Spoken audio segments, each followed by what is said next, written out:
ठीक है, पहले हम जानते हैं कि मूल अधिकार है क्या, अर्थात क्या है इसका ऐतिहासिक। पहले आप इसका ऐतिहासिक पढ़ेंगे और इसका इतिहास क्या है, और ऐतिहासिक जो पढ़ेंगे पहले भारत में और फिर भारत के बाहर का इतिहास पढ़ेंगे कि मूल अधिकार कहाँ से सबसे पहले डिमांड हुई थी। फिर इसके बाद जो होता हम आपके जो भारतीय मूल अधिकार है, भारत में जो होता है मूल अधिकार क्या है, भारत में जो होता है मूल अधिकार की हम चर्चा करेंगे। ठीक है, तो पहली चीज क्या करते हैं, देखिए लोकतांत्रिक प्रणाली में मौलिक अधिकार वे अधिकार होते हैं जो किसी व्यक्ति के, देखिए मौलिक जहां भी लोकतंत्र है, लोकतांत्रिक देश में जो होता मौलिक अधिकार होना अनिवार्य होता है। जब तक कुछ मूल अधिकार नहीं होंगे तब तक आप लोकतंत्र नहीं मान सकते हैं, इसलिए लोकतांत्रिक देशों में मूल अधिकार का होना जरूरी होता है। देखिए हमारा लक्ष्य रहेगा आरओ और एआरओ के पेपर में जो होता पीसीएस जो होता प्रीलिम्स और मेंस दोनों टॉपिक साथ में चलते हैं हम लोग। ठीक है, दोनों टॉपिक को ज़्यादा से ज़्यादा हम कोशिश करेंगे, आपको ज़्यादा से ज़्यादा क्वेश्चन बताने की कोशिश करेंगे जिससे एक भी क्वेश्चन जो होता है छूटे ना। इसलिए हम चर्चा करते हैं, प्रीलिम्स और मेंस दोनों की चर्चा करते हैं, और पूरे जो होता है क्वेश्चन जितने मूल अधिकार हैं या संविधान के जितने सारे टॉपिकों को जो होता है उसमें हम चर्चा करेंगे। तो हमने बताया कि जहाँ पर लोकतंत्र है वहाँ मौलिक अधिकार होना बहुत जरूरी होता है। बिना कुछ मूल अधिकार दिए हुए जनता को आप लोकतंत्र नहीं घोषित कर सकते हैं। कहने का मतलब होता है लोकतंत्र प्रणाली के लिए जो मौलिक अधिकार वे अधिकार होते हैं जो किसी व्यक्ति की जीवन की स्वतंत्रता, किसी भी व्यक्ति की जो होता किसी व्यक्ति की उसके जीवन की स्वतंत्रता की, जीवन की स्वतंत्रता निश्चित करते हो। ऐसा नहीं कि जीवन की स्वतंत्रता किसी के हाथ में, और संपूर्ण व्यक्तित्व के समुचित और बहुमुखी विकास के लिए जो होता है मौलिक अधिकार जो होता है आवश्यक होता है।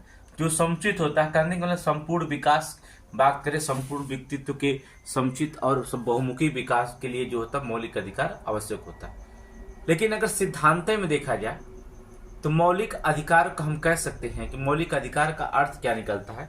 अगर हम सिद्धांत रूप से अगर देखें कि मौलिक अधिकार का क्या अर्थ निकलता है, सिद्धांत अगर हम कह सकते हैं इसमें कि मौलिक अधिकार वे अधिकार होते हैं जो परसीमित प्रशासन, कौन सा परसीमित प्रशासन, परसीमित प्रशासन, परसीमित प्रशासन का मतलब होता है, अर्थात इसका मतलब कह सकते हैं परसीमित प्रशासन अर्थात कार्यपालिका और विधानमंडल की जो तानाशाही को प्रवृत्ति पर प्रतिबंध लगाना ही मौलिक अधिकार माना जाता है। ठीक है, कार्यपालिका, देखिए कार्यपालिका और विधानमंडल, जो विधानमंडल होता है इसके तानाशाही पर जो होता है, तानाशाही पर प्रतिबंध लगाना ही मौलिक अधिकार के श्रेणी में माना जाता है। प्रतिबंध लगाना ही क्या कहता है मौलिक अधिकार का सिद्धांत है। अगर हम सिद्धांत रूप से देखें मौलिक अधिकार क्या है, तो हम आपको बता दें कि जो परसीमित जो होते हैं प्रशासन अर्थात कार्यपालिका और विधानमंडल की जो तानाशाही प्रवृत्ति होती है उस पर प्रतिबंध लगाना ही होता है। अगर आपको मौलिक अधिकार संविधान में ना दिया जाए तो कार्यपालिका और विधानमंडल की जो तानाशाही आपके ऊपर बढ़ती जाएगी। इसलिए कुछ अधिकार दिया गया है, और हर लोकतांत्रिक देश में जो होता है मौलिक अधिकार होना क्या होता है जरूरी होता है। देखिए ये अधिकार देश के नागरिकों के विकास के लिए अनिवार्य और अनिवार्य के साथ साथ उसकी सम्मान की रक्षा भी करता है मौलिक अधिकार। ठीक है, बिना मौलिक अधिकार के बिना जो होता है ये जो होता है सम्मान के साथ साथ जो होता है आपका आर्थिक विकास तो करता है। कहने का मतलब होता है विकास के लिए तो अनिवार्य ही है। जब तक कुछ मौलिक अधिकार नहीं होंगे तब तक आपका विकास नहीं होगा। जैसे आर्टिकल 15 हो गया व्यापार से संबंधित कि कोई भी कोई व्यापार कर सकता है। जैसे हम मौलिक अधिकार पढ़ाएंगे तो पूरी समझ में आपको बात आ जाएगी। तो उसमें जो होता है अगर ये न लिखा रहता है कि आर्टिकल 15 तहत जो होता कोई व्यापार कुछ भी कर सकता है, तो क्या करते एक जो विकास, जो किसान हो किसानी करता, जो जमींदार जमींदारी करता। तो ऐसी नहीं है। ये मौलिक अधिकार वे अधिकार जो देश के विकास के लिए अनिवार्य तो है ही है, साथ ही साथ उनके सम्मान की क्या करते रक्षा भी करते हैं। उन्हें क्या करते हैं मौलिक अधिकार कहते हैं। हम यहाँ से क्वेश्चन नहीं पूछा जाता। अब एग्जाम में क्वेश्चन कहाँ से पूछा जाएगा, ये तो इसका अर्थ है। आपके मूल अधिकार का इतिहास जानना बहुत जरूरी होता है। पहले हम मूल अधिकार का इतिहास जानेंगे, कहाँ से लाया गया था। ठीक है, चलिए मूल अधिकार का इतिहास हम इस पे चर्चा करेंगे। मूल अधिकार का इतिहास, यहां से क्वेश्चन जो होता है आरओ और एआरओ में क्वेश्चन पूछा गया था, और देखेंगे पीसीएस एग्जाम में पूछा गया था। बहुत लोगों को क्वेश्चन जो था यहाँ पर गलत हो गया था। तो यहाँ पर देखेंगे मूल अधिकार के इतिहास की चर्चा हम करेंगे। देखिए, अधिकारों का इतिहास कहाँ से शुरू हुआ? यूके से शुरू हुआ था। जो अधिकारों का अगर इतिहास देखा जाए, अगर इसकी शुरुआत मानी जाती है, तो इसकी शुरुआत जो होता है यूके से, अर्थात यूनाइटेड किंगडम से हुआ था। इसकी शुरुआत जो था यूके से हुआ था। ठीक है, कहां से हुआ था? यूके से, अर्थात ब्रिटेन से शुरुआत माना जाता है। वो ब्रिटेन में शुरुआत 1215 में जो था एक मैग्ना कार्टा आया था। 1215 में जो था, 1215 में मैग्ना कार्टा कहते, मैग्ना कार्टा। मैग्ना कार्टा जो था भारत में अनुच्छेद 12, जब आप पढ़ेंगे मूल अधिकार ही पढ़ेंगे हम लोग मैग्ना कार्टा को। अगर हम भारत में चर्चा करेंगे, जब भारत के संविधान में जो होता है, अगर हम देखें भारत के संविधान अनुच्छेद 12 में जो होता है अधिकार पत्र की बात की जाती है, अर्थात मैग्ना पत्र को अधिकार पत्र कहा जाता है। ठीक है, हिंदी में क्या कहा जाता है? अधिकार पत्र की जो होता है चर्चा कहा गया। ठीक है, भारतीय संविधान के अनुच्छेद 12 को जो होता है कुछ अधिकार पत्र है जिसे मैग्ना कार्टा की संज्ञा दी जाती है, और मैग्ना कार्टा की शुरुआत यूके में 1215 में हुई थी। देखिए, मैग्ना कार्टा एक लैटिन भाषा का शब्द है। ठीक है, ये मैग्ना कार्टा क्या है? ये किसका भाषा शब्द पूछा जाता है कि मैग्ना कार्टा किस भाषा का शब्द है, तो लैटिन भाषा का शब्द है। लैटिन भाषा का शब्द है तो इसका तात्पर्य क्या है? मैग्ना कार्टा का जो होता है तात्पर्य, कभी कभी क्वेश्चन पूछ देता है इसका तात्पर्य क्या होता है। तो आपको बता दें कि ग्रेट चार्टर ऑफ लिबर्टीज। ठीक है, ग्रेट चार्टर ऑफ लिबर्टीज लिख देते हैं जैसे। ठीक है, ग्रेट चार्टर ऑफ लिबर्टीज। ठीक है, ग्रेट चार्टर ऑफ लिबर्टीज जो होता है इसका अर्थ होता है। ठीक है, ये कहा जाता है। देखिए, 1688 में जो होता है ब्रिटेन में रक्तहीन क्रांति की शुरुआत हुई थी।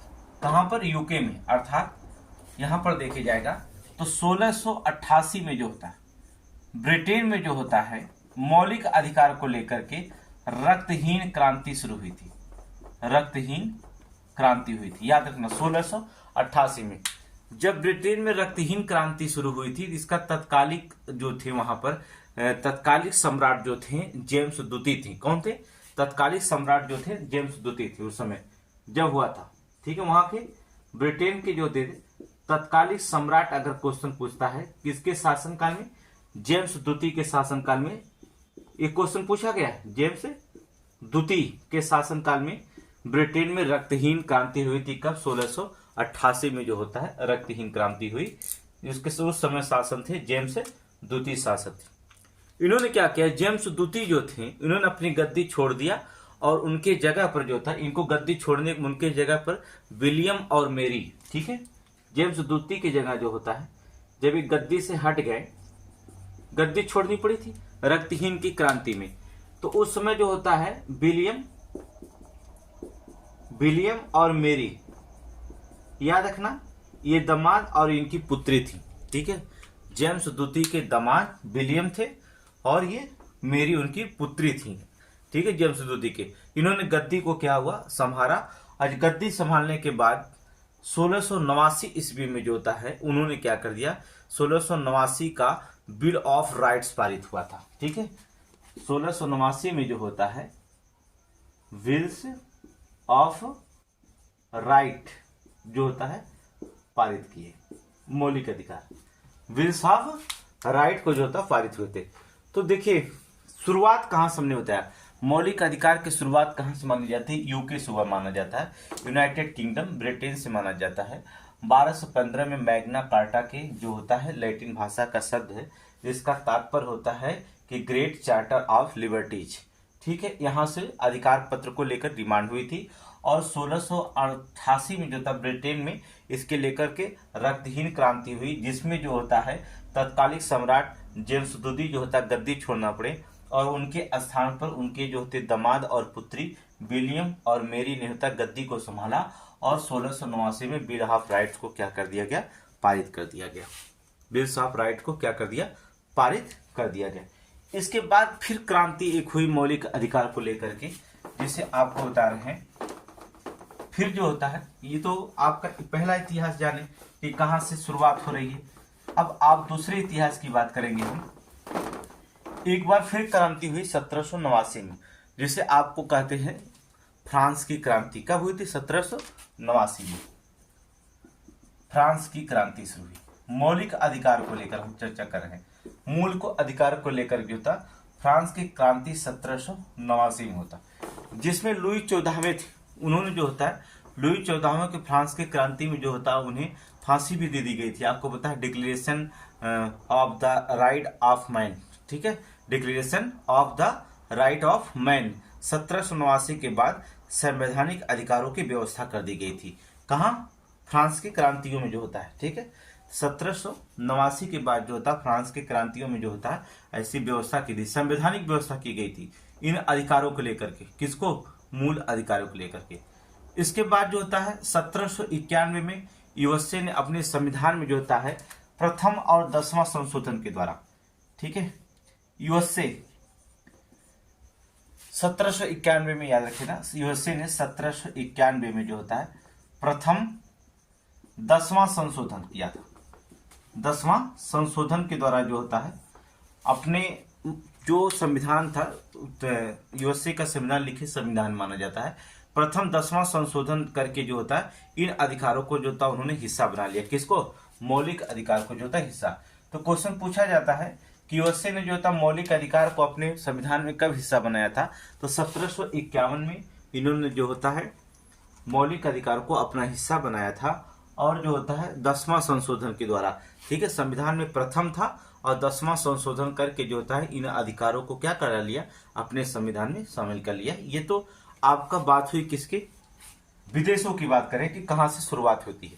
अब हम आधुनिक भारत में अधिकारों की विकास की बात करेंगे कि कब शुरुआत हुई थी। यहां से क्वेश्चन आपको बहुत मोस्ट इंपॉर्टेंट होता है कि मौलिक अधिकार में कैसे आपसे क्वेश्चन पूछा जाता है। अब यहां से ध्यान से सुनेंगे कि तो क्वेश्चन क्या पूछा जाता है, आधुनिक भारत में अधिकारों का विकास कैसे हुआ था। ठीक है,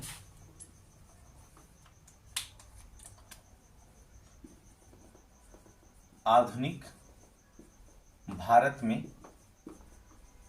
मूल अधिकार मतलब अधिकारों का विकास, अधिकारों का विकास कैसे हुआ था। ठीक है, यहां पर देखिए। अब देखिए, सर्वप्रथम भारत के मौलिक अधिकारों की मांग किसने किया था? बाल गंगाधर तिलक 1895 में। ठीक है, सर्वप्रथम अगर बात करते हैं हम, अगर आपसे क्वेश्चन पूछता है कि सर्वप्रथम जो होता है बाल गंगाधर तिलक, ठीक है, याद रखिए बाल गंगाधर तिलक, इन्होंने कब मांग किया था? 1895 में जो सबसे पहले जो था मौलिक अधिकारों की मांग किया था। याद रखना, सर्वप्रथम अगर पूछता है कि मौलिक अधिकारों की मांग किसने किया, बहुत बार क्वेश्चन पूछा गया कि सर्वप्रथम भारत में मौलिक अधिकारों की मांग कब की गई थी, तो 1895 में की गई थी। याद रखना, 1895 में सर्वप्रथम जो होता है भारत में मौलिक अधिकारों की मांग की गई थी। ये क्वेश्चन कई बार एग्जाम में पूछा गया, इसलिए आपको जानना बहुत जरूरी होता है कि भारत के इतिहास में मौलिक अधिकार कैसे उत्पत्ति हुई है, अर्थात भारत संविधान में मौलिक अधिकार कब से मांग शुरू हुई थी और भारत को कब ये मौलिक अधिकार जो था संविधान में शामिल होने के लिए जो होता रखा गया। तो सर्वप्रथम बाल गंगाधर तिलक 1895 में इन्होंने क्या किया था? मौलिक अधिकार की मांग की। इसके बाद वर्ष 1915 में एनी बेसेंट ने, वर्ष इसके बाद जो होता है आपको बात करें तो वर्ष 1915 में एनी बेसेंट, नाम सुने होंगे, अर्थात एनी बेसेंट ने एक आंदोलन चल रहा था उस समय 1915 में, होम रूल आंदोलन। आपको पता होगा होम रूल आंदोलन, ठीक है। होम रूल आंदोलन के दौरान जो होता है इन्होंने मूल अधिकारों की मांग की थी, ठीक है। किसके दौरान? होम रूल आंदोलन के दौरान जो होता है एनी बेसेंट ने 1915 में जो होता है उन्होंने पहली बार जो होता है एनी बेसेंट ने होम रूल आंदोलन के समय जो होता है भारत में मौलिक अधिकार की मांग को रखा था, अर्थात मूल अधिकार को मांग उन्होंने उठाया था। अब जान गए आप। सर्वप्रथम पूछता है तो बाल गंगाधर तिलक 1895 में, इसके बाद 1915 में एनी बेसेंट ने होम रूल आंदोलन के दौरान जो होता है मूल अधिकारों की मांग की। फिर वर्ष 1925 में कॉमनवेल्थ ऑफ इंडिया बिल पारित हुआ था। 1925 में Commonwealth of India bill, Commonwealth of India bill याद रखना। कॉमनवेल्थ ऑफ इंडिया बिल में जो होता है इन अधिकारों की जो होता मांग की गई थी, ठीक है। जब 1925 में जो था कॉमनवेल्थ ऑफ इंडिया बिल पारित किया गया था हुआ था, तो उस समय भी जो होता है हमने क्या कर दिया था कि मूल अधिकारों की मांग किया था, अर्थात जो होते आपके मूल अधिकार यहाँ पर भी जो होता है डिवाइड मांग किया गया था। फिर जो होता है हमने डिवाइड मांग कब किया? 1927 में जो होता है याद रखना, अर्थात 1927 की बात करते हैं। 1927 में भारतीय राष्ट्रीय कांग्रेस जो था अधिवेशन हुआ था 1927 में, ठीक है। भारतीय आईएनसी, भारतीय राष्ट्रीय कांग्रेस, इंडियन नेशनल कांग्रेस की जो होता अधिवेशन हुआ था। ये आईएनसी अधिवेशन कहाँ हुआ था? मद्रास, याद रखना मद्रास, मद्रास अधिवेशन हुआ था। इसी मद्रास अधिवेशन में जो था एक प्रस्ताव पारित करके हमने मूल अधिकारों की घोषणा किया था, ठीक है। क्या हुआ? यहाँ पर जो होता है मूल अधिकार का क्या किया गया था? घोषणा की गई थी। प्रस्ताव पारित करके मूल अधिकार की घोषणा कब की गई थी? तो क्वेश्चन पूछता है कि भारतीय राष्ट्रीय कांग्रेस में मूल अधिकारों की घोषणा कब की गई थी? तो 1927 में भारतीय राष्ट्रीय कांग्रेस का अधिवेशन मद्रास में हो रहा था। उस समय जो होता है प्रस्ताव पारित करके जो होता हमने मूल अधिकारों की घोषणा की गई थी, ठीक है। 1928 में नेहरू रिपोर्ट में भी मौलिक अधिकार निहित है, याद रखना। 1927 के बाद 1928 में जो होता है नेहरू रिपोर्ट, आप समझते हैं जो साइमन कमीशन को लेकर दिया गया था, अर्थात नेहरू रिपोर्ट, ठीक है। नेहरू रिपोर्ट में भी जो होता है आपके मौलिक अधिकार इसमें भी जो होता है निहित किया गया था, अर्थात लगाया गया था। इसके बाद सन 1931 में कराची में अधिवेशन हुआ था। 1931 में आपको पता होगा कराची अधिवेशन हुआ था। और कराची अधिवेशन में जो होता यहाँ बात करें तो आपको पता है कि कराची अधिवेशन की अध्यक्षता कौन कर रहे थे? डॉक्टर सरदार वल्लभ भाई पटेल, अर्थात सरदार पटेल। सरदार पटेल जो होता है इसकी अध्यक्षता, कराची की अध्यक्षता कर रहे थे। तो कराची अधिवेशन में जो था कांग्रेस ने घोषणा पत्र में जो था मूल अधिकारों की मांग की थी। तो अपने कराची अधिवेशन में जो होता यहाँ पर भी जब घोषणा हुआ था तो कांग्रेस ने मूल अधिकार को जो होता है यहाँ पर भी मांग किया था, अर्थात मूल अधिकार को जो होता है यहाँ पर मांग किया था। अब आप समझ गए होंगे कि कहाँ कहाँ जो होता हमने मूल अधिकार को चर्चा किया, तब हमें कुछ मूल अधिकार अंग्रेजों के द्वारा दिया गया था। अर्थात सर्वप्रथम बाल गंगाधर तिलक ने 1895 में मूल अधिकार की मांग की। फिर वर्ष 1915 में एनी बेसेंट के द्वारा होम रूल आंदोलन के दौरान जो होता है मूल अधिकारों को लेकर की मांग हुई। फिर 1925 में कॉमनवेल्थ ऑफ इंडिया बिल में जो होता है इसमें जो होता मूल अधिकार को लेकर चर्चा हुई। 1927 में भारतीय राष्ट्रीय कांग्रेस का अधिवेशन मद्रास में हुआ, जहां पर मूल अधिकारों की घोषणा पारित करके एक घोषणा की गई, ठीक है। फिर 1928 में नेहरू रिपोर्ट में भी जो होता मूल अधिकारों के जो होता निहित थे, अर्थात मौलिक अधिकार इसमें निहित किया गया था। 1931 में कराची अधिवेशन हुआ, इसमें अध्यक्षता सरदार वल्लभ भाई पटेल कर रहे थे। सरदार वल्लभ भाई कौन कर रहे थे? सरदार वल्लभ भाई पटेल जी कर रहे थे, जिसमें जो था घोषणा की गई थी, प्रस्ताव पारित करके मूल अधिकार की घोषणा की गई थी, अर्थात मूल अधिकार की मांग उठाई गई थी अंग्रेजों के सामने 1931 में। अगर हम देखें तो मूल अधिकार का मांग जब यहाँ पर आया तो मूल अधिकार का प्रारूप जो बनाया गया था जवाहरलाल नेहरू के द्वारा बनाया गया था, याद रखना। मूल अधिकार का प्रारूप किसने बनाया था संविधान में? अगर हम बात करते हैं मूल अधिकार का प्रारूप की जिम्मेदारी किसकी थी संविधान में, तो जवाहरलाल नेहरू। याद रखना, कई बार क्वेश्चन पूछा गया कि मूल अधिकारों का प्रारूप जो होता है किसने तैयार किया था, तो जवाहरलाल नेहरू जो थे वो मूल अधिकारों के प्रारूप को उन्होंने क्या किया था, तैयार किए थे। अब आगे देखेंगे क्या किया जाता है। तो आप जान गए होंगे कि आधुनिक भारत में जो होता है मूल अधिकार की डिमांड किसने किसने किया, सबसे पहले किसने किया, कहां कहां पर जो होता मूल अधिकार की डिमांड हमने किया था, ठीक है। और इसके प्रारूप अर्थात मूल अधिकार के प्रारूप तैयार करने वाले व्यक्ति कौन थे, जवाहरलाल नेहरू जो थे व्यक्ति थे, ठीक है। फिर जो होता है मूल अधिकारों जो होता है, इसके बाद 1945 में तेज बहादुर सप्रू ने अपनी एक रिपोर्ट में कहा था कि, किसने कहा था 1945 में तेज बहादुर सप्रू, याद रखिएगा तेज बहादुर सप्रू की जो होता एक रिपोर्ट आई, ठीक है। 1945 में तेज बहादुर सप्रू की एक रिपोर्ट आई, उसमें कहा गया था कि भारतीय संविधान में मूल अधिकार को शामिल किया जाना चाहिए। इन्होंने क्या कहा, भारतीय संविधान में मूल अधिकार को जो होता है शामिल किया जाना चाहिए, मूल अधिकार को शामिल किया जाना चाहिए। अब यहां से भी क्वेश्चन बनता है कि किसने कहा था कि जो था भारतीय संविधान में मूल अधिकार को शामिल किया जाना अनिवार्य है, तो 1945 में तेज बहादुर सप्रू। अब ये देखेंगे, ये आरओ का पेपर उठा के देखिएगा और एआरओ का पेपर देखिए या पीसीएस का एग्जाम देखिएगा, यहाँ क्वेश्चन पूछा गया था, कई बार क्वेश्चन पूछा गया। जो चीज हम पढ़ा रहे हैं इतिहास में उसे सिर्फ आप ध्यान से पढ़िए। आरओ, एआरओ और पीसीएस एग्जाम 2024 में जो होगा, दिसंबर में होने की नहीं, जनवरी फरवरी में आरओ का पेपर होगा, तब तक हम जो होता है जीएस आपको, इसके बाद एग्रीकल्चर आपको पढ़ाते हैं, कृषि से बहुत सारे क्वेश्चन है, फिर जनसंख्या से पढ़ा देंगे इस संविधान को खत्म। तो मूल अधिकार 2 दिन में या 3 दिन का क्लास में जो होता है कोशिश करेंगे खत्म हो जाए। तो यहाँ पर जो होता है पूरे संविधान में जो होता है मूल अधिकार में अगर बात करेंगे तो पूरे आरओ का क्वेश्चन यहाँ से पूछा गया था। तो 1945 में तेज बहादुर सप्रू ने अपने रिपोर्ट में कहा था कि जो भारतीय संविधान में मूल अधिकार को जो होता है शामिल कर लिया जाए।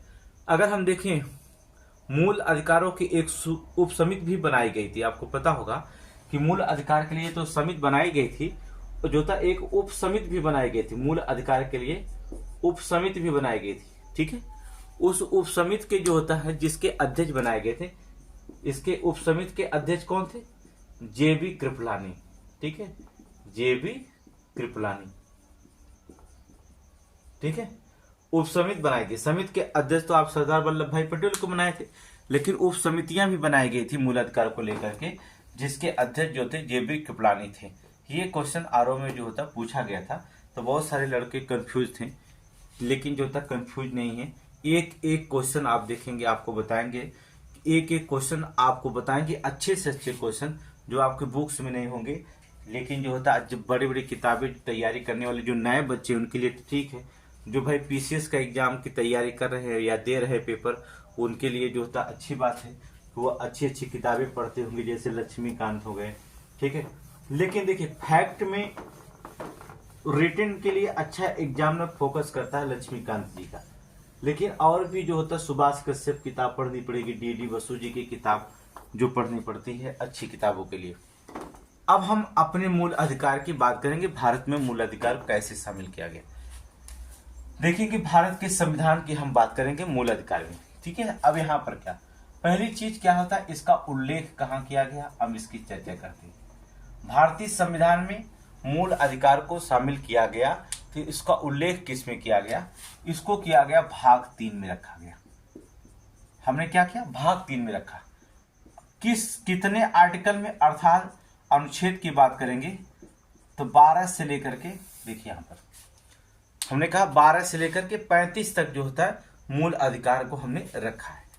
मूल संविधान में अगर हम बात करते हैं, मूल संविधान में अगर देखा जाए तो मूल संविधान में कुल टोटल जो होते हैं 7 थे, ठीक है। मूल संविधान में 7 मौलिक अधिकार थे आपके, 7 मूल अधिकार को रखा गया था, लेकिन 7 मूल अधिकार रखे गए, लेकिन वर्तमान में जो होता है वर्तमान में 6 मूल अधिकार आपके हैं, मौलिक अधिकार हैं आपके। कितने हैं? 6 मौलिक अधिकार आपके हैं। अब आपसे क्वेश्चन पूछा जाएगा कि एक मौलिक अधिकार और था, सबने कहा 7 थे, लेकिन जो था है एक मौलिक अधिकार कौन था जिसे मूल मौलिक अधिकार से हटा दिया गया। 7 मौलिक अधिकार थे मूल संविधान में, लेकिन वर्तमान में 6 मूल अधिकार जो होते बचे हुए हैं। इसका मतलब 7वां मौलिक अधिकार को हटाया गया। कौन सा? संपत्ति का अधिकार जो हटाया गया था, संपत्ति के अधिकार को समाप्त कर दिया गया, संपत्ति के अधिकार को। ठीक है, इस संपत्ति के अधिकार को क्या कर दिया? समाप्त कर दिया गया। तो ये क्वेश्चन पूछा जाता है कि संपत्ति के अधिकार को समाप्त कर लिया गया तो किस संविधान संशोधन के द्वारा किया गया था? तो आपको बता दें 44वां संविधान संशोधन। ठीक है, 44वां संविधान संशोधन 1978 में इसको संशोधित करके जो था संपत्ति को अधिकार को समाप्त करके इसे यहां से उठा करके अनुच्छेद 300 का में रखा गया, 300 का में रखा गया। और जब 300 का में इसे रखा गया तब इसे क्या कर दिया गया? संपत्ति को अधिकार को अब क्या माना जाता है? कानूनी अधिकार बना दिया गया, संवैधानिक अर्थात कानूनी अधिकार बना दिया गया। अब ये मूल अधिकार नहीं रहा, संपत्ति को अधिकार को। मूल संविधान में 7 मूल अधिकार थे आपके, लेकिन वर्तमान में 6 मूल अधिकार कौन कौन है अभी हम चर्चा कर रहे हैं। इसमें संपत्ति के अधिकार को समाप्त कर दिया गया और 44वां संविधान संशोधन 1978 के द्वारा जो होता हमने अनुच्छेद समाप्त किया था इसको। ठीक है, और अनुच्छेद 300 का में रखा गया और फिर संपत्ति को अधिकार को हमने क्या बना दिया? कानूनी अधिकार बना दिया गया। अब हम बात करते हैं कि जो ये मूल अधिकार है ये कहाँ से लिया गया है? तो अमेरिका के संविधान से लिया गया। आपको हमने संविधान की विशेषताओं में हमने बताया था। ठीक है, अमेरिका के संविधान से प्रेरित है। तो क्वेश्चन पूछा जाता है कि मूल अधिकार किस संविधान से प्रेरित है? तो आपको बता दें अमेरिका के संविधान से जो था मूल अधिकार जो था प्रेरित माना जाता है। देखिए इसका उद्देश्य क्या अभी बताया कि राजनीतिक लोकतंत्र की स्थापना करना। अगर उद्देश्य पूछता है कि मूल अधिकार का अगर कभी आपसे उद्देश्य पूछते तो इसका उद्देश्य एक ही चीज है, राजनीतिक लोकतंत्र की स्थापना करना। ठीक है, उद्देश्य क्या है इसका? राजनीतिक लोकतंत्र की स्थापना। ठीक है, अर्थात राजनीतिक लोकतंत्र की स्थापना करना होता है। इसमें संशोधन की बात अगर करता है इसमें, अर्थात अगर देखा जाए कि इसमें अगर मान लीजिए संशोधन की बात करता है इसमें, तो देखिए संविधान में संशोधन आपको पता है केवल इसमें मूल अधिकार में संशोधन किसके द्वारा किया जाएगा? संसद के द्वारा किया जाता है। किसके द्वारा? संसद के द्वारा। अनुच्छेद की बात करेगा तो 368 कहां से लिया गया? दक्षिणी अफ्रीका से लिया गया। इस पर जो था, लेकिन याद रखना मूल अधिकार के जो होते हैं मूलभूत ढांचे में परिवर्तन नहीं होगा। याद रखना, संशोधन तो होगा इसका, अगर ये संशोधन बात करता तो होगा, लेकिन मूलभूत ढांचे में जो होता है संशोधन नहीं होगा, परिवर्तन नहीं होगा। संशोधन या कह सकते हैं कि परिवर्तन करने का आपको अधिकार नहीं दिया गया है। ठीक है, केशवानंद भारती बनाम 1973 में इसको लेकर के केस चला था, इसलिए वहां पर जो होता किसके स्थित था? केशवानंद भारती वाद जो होता 1973 में इस संशोधन को प्रक्रिया को लेकर के केस चला था। उसमें बताया गया है कि संसद मूल अधिकार में संशोधन कर सकती है अनुच्छेद 368 के तहत, पर मूलभूत ढांचे में परिवर्तन करने का अधिकार नहीं दिया गया था। ये केशवानंद बनाम भारत सरकार में भारतीयवाद में 1973 रिपोर्ट के अनुसार ऐसा माना जाता है। अब देखिए जो संशोधन की बात करते हैं जिसमें आप संरक्षण की बात करें हम, तो मूल अधिकार को जो संरक्षण की बात करते हैं कि यहाँ पर अगर कह देता संरक्षण या सुरक्षा कह सकते हैं। सुरक्षा 2 लोग करते हैं, आपको पता है। ठीक है, इसके संरक्षण और सुरक्षा मूल अधिकार के कौन करता है? सुप्रीम कोर्ट और उच्चतम न्यायालय और उच्च न्यायालय इसके संरक्षण के अधिकार इनको दी गई है। ठीक है, संरक्षण की बात करें तो आपको जो होता है उच्चतम न्यायालय और उच्च न्यायालय के संरक्षण की बात करता है। उच्च न्यायालय, ये दो लोग जो होता है इसकी सुरक्षा की जिम्मेदारी दी गई। अब आपको बात करता है कि सर्वोच्च न्यायालय या उच्चतम न्यायालय जो होता है किस अनुच्छेद के तहत वो संरक्षण की बात करता है, तो इनको जो होता है अनुच्छेद 32 दिया गया है। आर्टिकल 32 के तहत उच्चतम न्यायालय जो होता है मौलिक अधिकार का संरक्षण प्राप्त है। उच्च न्यायालय के अगर पूछता है अनुच्छेद, याद रखना, अनुच्छेद 226 के तहत जो होता है मूल अधिकारों को संरक्षण प्राप्त करते हैं। अर्थात उच्चतम न्यायालय के द्वारा अनुच्छेद 32 और उच्च न्यायालय के द्वारा अनुच्छेद 226 के तहत जो होता है इन मूल अधिकारों को संरक्षण की प्राप्ति किया जाता है, अर्थात इन्हें प्राप्त है दोनों लोगों को। ठीक है, अगर हम देखेंगे, अब हम देखते हैं मूल अधिकार की जो होता है, चर्चा करते हैं कि मूल अधिकार में जो होता है कैसे रखा जाता है। देखिए, कोई ऑब्जेक्टिव क्वेश्चन हम आपको डालेंगे, ठीक है, विकल्प में ऑब्जेक्टिव क्वेश्चन जो पढ़ाया जाता है, लेकिन हमें ऑब्जेक्टिव पढ़ाने का कोई वो नहीं होता है। आप देख रहे हैं पेट के एग्जाम में देखे होंगे या पीसीएस के एग्जाम में देखे होंगे या आईएएस के एग्जाम में देखे होंगे कि ऐसे क्वेश्चन जो होता है जो ऑब्जेक्टिव एकदम फैक्ट चलता है, फैक्ट में कुछ नहीं होता है। जब तक आप डिस्क्रिप्टिव क्लास को नहीं रखेंगे अपने सामने, आप लेक्चर को नहीं सुनेंगे, तब जब जो होता है कोई फैक्ट का क्वेश्चन नहीं मालूम होता है, उसे क्वेश्चन को रिपीटेड नहीं किया जा सकता है। आप फैक्ट को ज़्यादा देर तक याद नहीं कर सकते हैं, लेकिन आप लेक्चर अगर सुनते हैं तो आपके फैक्ट कुछ ना कुछ क्वेश्चन जो होते हैं आपके 100% होता है। अगर लेक्चर सुने हो तो आपको क्वेश्चन कितना भी फैक्ट वो बना के दे, कितना भी कठिन बना के दे, आप बहुत आसानी तरीके से उसे सॉल्व कर सकते हैं। तो हम चलते हैं मौलिक अधिकार, अर्थात मौलिक अधिकार का वर्गीकरण करते हैं। मूल अधिकार का हम वर्गीकरण करते हैं। मूल अधिकार का वर्गीकरण, पहला जो मूल अधिकार है, हमने बताया कि 7 मूल अधिकारों में जो होता है 6 मूल अधिकार बढ़ते हैं, 7वां मूल अधिकार संविधान संपत्ति के अधिकार को हटा दिया गया है। ठीक है, तो हम जो होता है 6 मूल अधिकार कौन कौन है जिसके बारे में हम चर्चा करेंगे। पहला मूल अधिकार जो होता है आपका होता है समता का अधिकार। समता का अधिकार, पता है, समता का अधिकार आपको पढ़ाएंगे आर्टिकल 14 से 18 के बीच में, अर्थात अनुच्छेद 14 से 18 के बीच में पढ़ेंगे हम लोग समता का अधिकार। पहला ये होगा पहला। दूसरा हम पढ़ेंगे क्या, आपके स्वतंत्रता का अधिकार। दूसरा क्या है, स्वतंत्रता का अधिकार। याद रखना, ये पुलिस में क्वेश्चन पूछा गया और पेट में भी क्वेश्चन पूछा गया कि स्वतंत्रता का अधिकार किस अनुच्छेद से किस अनुच्छेद के बीच में होता है। तो हम पढ़ेंगे इसको अनुच्छेद 19 से 22 तक जो होता है आपके स्वतंत्रता के अधिकार की चर्चा किया गया। तीसरा जो होता है शोषण के विरुद्ध अधिकार।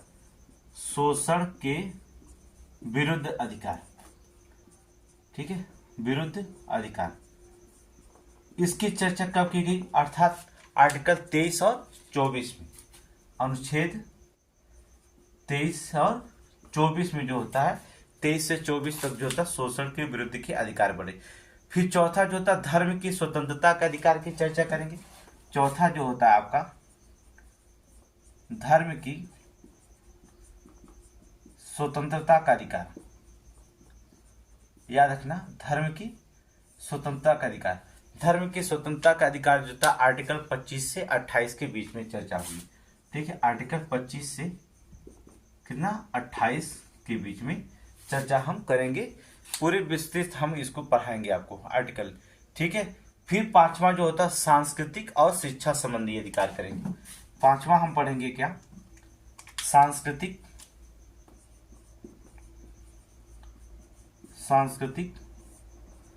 और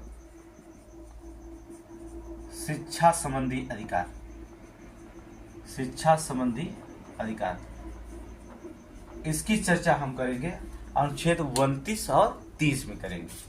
ठीक है, अनुच्छेद 29 और 30 में, आर्टिकल 29 और 30 में।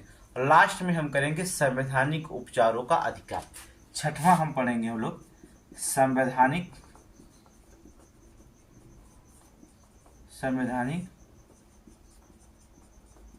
उपचारों का अधिकार,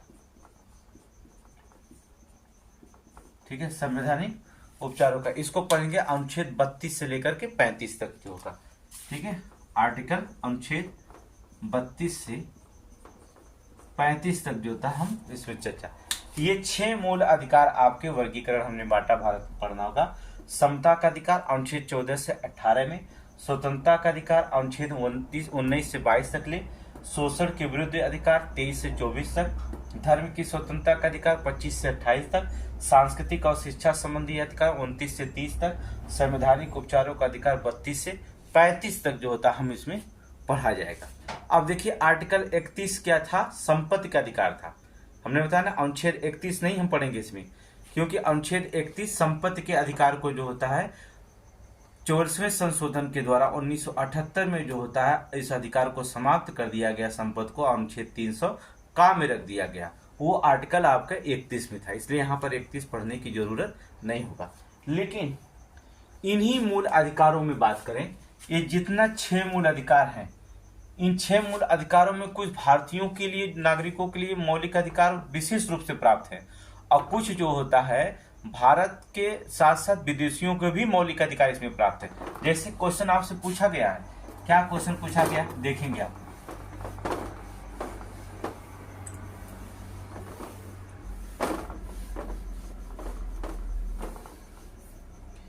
इन्हीं मूल जो अधिकार 6 हैं उनमें हम करेंगे, इन्हीं जो होता है अगर भारतीय नागरिकों के लिए जो होता प्राप्त मौलिक अधिकार जो होते, भारतीय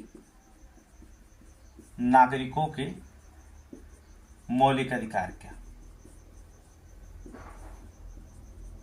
ठीक है, केवल भारतीय नागरिकों के लिए होगा, केवल भारतीय नागरिकों के लिए मौलिक अधिकार जो प्राप्त किया गया है उसमें हम क्या करेंगे, आपको अभी पढ़ा रहे नहीं रहे लेकिन आपको बता रहे हैं कौन कौन सा मौलिक अधिकार आर्टिकल का है। तो आपको पढ़ाएंगे हम 15-16 एक केवल भारतीय प्रयोग करेंगे, ठीक है, 19 और 20, इस जो होता 20 नहीं 29 और 30 होंगे, ठीक है, 29 और 30, ये पांच जो होते हैं केवल भारतीय नागरिकों के लिए अधिकार प्राप्त होते हैं। 15, 16, 19 और 29 और 30 इसी से प्रयोग कौन कर सकता है, भारतीय नागरिक कर सकते हैं। लेकिन और जो होता है हमारे यहाँ भारतीय नागरिक के साथ जो होता है प्लस विदेशियों को लो भी हम लोग होता है जो अधिकार मौलिक अधिकार दिए हैं, वो कौन कौन से मौलिक अधिकार जो होता है विदेशियों को प्राप्त है। तो हम बता रहे हैं आपको पढ़ाएंगे अनुच्छेद 14 विदेशियों को दिया गया है, 20, 21 दिया गया है, 20, 21, 22 भी है, 23 है, 24 है, 25 भी है, 26 भी दिया गया, ठीक है, उसको भी रखा गया। 27 और 28, 27 और 28 कहने का मतलब होता है केवल आप इतना ही याद करेंगे, केवल भारतीय नागरिकों के जो मौलिक अधिकार दिए गए हैं अपने दिमाग में याद रखिएगा कि 5 भारतीय नागरिक मौलिक अधिकार इसका प्रयोग कर सकते हैं जो विदेशियों को नहीं है, और तो भारतीय नागरिक ये सब तो करेंगे ही। तो केवल भारतीय नागरिकों के मौलिक अधिकार केवल भारतीय नागरिक कर सकते हैं। आर्टिकल 15 का, आर्टिकल 16 का, आर्टिकल 19 का, आर्टिकल 29 का और आर्टिकल 30 का, ये 5 मौलिक अधिकार जो दिए हैं वो भारतीयों के लिए होंगे, और भारतीय नागरिक और विदेशों के लिए जो मौलिक अधिकार दिए गए हैं वो 14, 20, 21, 22, 23, 24, 25, 26, 27, 28 ये दोनों के लिए तो नागरिक दिए गए। अब हम पढ़ेंगे क्या, अब हम पढ़ते हैं पहला नागरिकता पढ़ते हैं समता का अधिकार। तो देखेंगे समता के अधिकार में जो चर्चा की जाएगी तो इसकी चर्चा हम देखेंगे कल करेंगे।